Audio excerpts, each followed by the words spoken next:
हूँ। और वर्षों पहले क्योंकि मेरा जन्म जैसलमेर जैसी धरती से हूँ मैं, तो मैंने बेटी बचाओ बेटी पढ़ाओ का नारा दिया था। मैं उस स्लोगन की गर्व करती हूँ। और आज बहुत सारी बेटियों के रूबरू होने का मुझे जो अवसर मिल रहा है, मेरा सौभाग्य।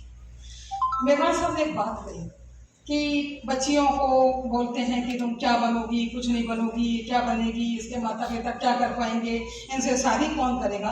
तो अन्ना हजारे साहब का एक बहुत ही प्रसिद्ध डायलॉग है कि जिन लोगों में अपमान का घूंट पीने की शक्ति होती है, जिन लोगों में अपमान का घूंट पीने की शक्ति होती है, वही इतिहास लिखते हैं।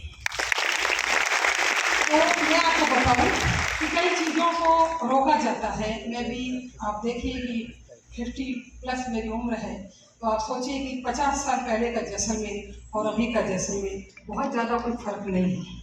शिक्षा के क्षेत्र में बहुत पिछड़ा हुआ है और बेटियों को तो पढ़ाते भी नहीं है, आगे बढ़ाते भी नहीं। मैं धन्यवाद देती हूँ मन से मेरे पेरेंट्स का, मुझे पुलिस जैसी नौकरी में भेजा और 27-28 साल की मेरी नौकरी मिली।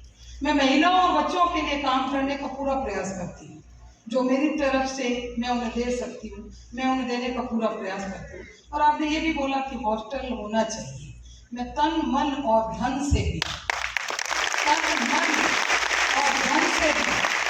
आप लोगों के साथ, जहां आपको मेरी सेवा की जरूरत है, आप बिल्कुल आदेश कीजिए।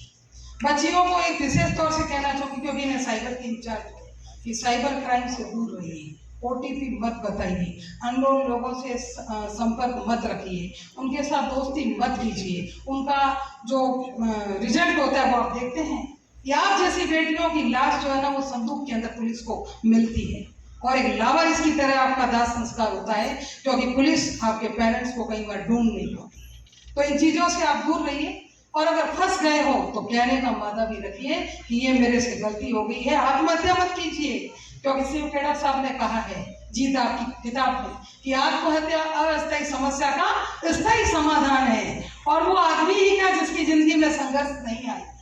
मेरी जिंदगी में बहुत संघर्ष आए हैं और मैं अपनी लाइनें आपको भी समर्पित करती हूँ और मेरे खुद को भी समर्पित करती हूँ कि संघर्ष आए हैं, आते रहेंगे।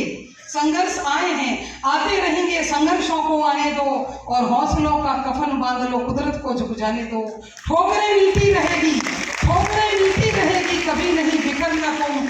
आशाओं का दामन थामे कदम कदम निखरना तुम। लाछन लगी ज्वालाओं में सूरवीर नहीं जलते हैं और ये मत भूलो गुलाब हमेशा कांटों में ही पलते हैं।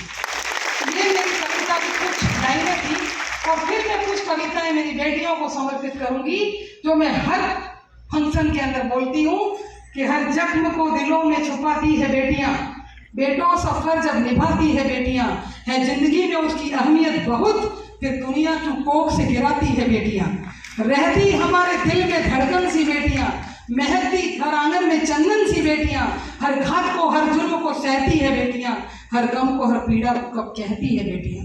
इन बेटियों का कोख में कत्ल भी होता है, रोती है तो वसुंधरा महाकाल भी रोता है। कटते हैं उसके हाथ पांव, सिर भी उसका कटता है, पर पाप करने वालों का कलेजा नहीं फटता है। रोती है बेटी कोख में, लहू की धारा बहती है और बेटे रहते कोख में तो बेटी क्यों नहीं रहती है। अपना सब कुछ चेतना देती है बेटियां और नसीब वालों के घर जन्म लेती है बेटियों को मेरी लाइनें समर्पित। और मैं जब महिलाओं के केस डील करती हूँ तो मैं उनको पूछती हूँ कि आप क्या करते हैं। भाई यकीन नहीं करो, आप भी बढ़िया थोड़ी हो, जो पढ़िया थोड़ी हो, जो कि बढ़ गया वहाँ। आपके प्रश्न का ये उत्तर नहीं होना चाहिए, क्योंकि अगर आप पैसा कमाने की या कुछ पेट भरने की लालसा में अपराध करते हैं तो कानून की नज़र में आप गुनहगार हैं और अपनी आत्मा के अंदर आप गुनहगार हैं। लेकिन अपना पेट पालने के लिए अगर आप झाड़ू पोछे करते हैं, किसी के घर खाना बनाते हैं, किसी के घर कपड़े धोते हैं, तो आप कोई अपराध नहीं करते हैं। इसलिए काम को कभी छोटा मत समझिए। बेटियों के लिए नौकरी होना बड़ी बात नहीं है। मेरी नज़र में कोई जरूरी नहीं है कि सब लोगों को नौकरी मिले। अगर अपन 4 बहनें हो गए तो जरूरी नहीं है कि आपकी एक बहन बन जाएगी, 3 कुछ नहीं बनेगी।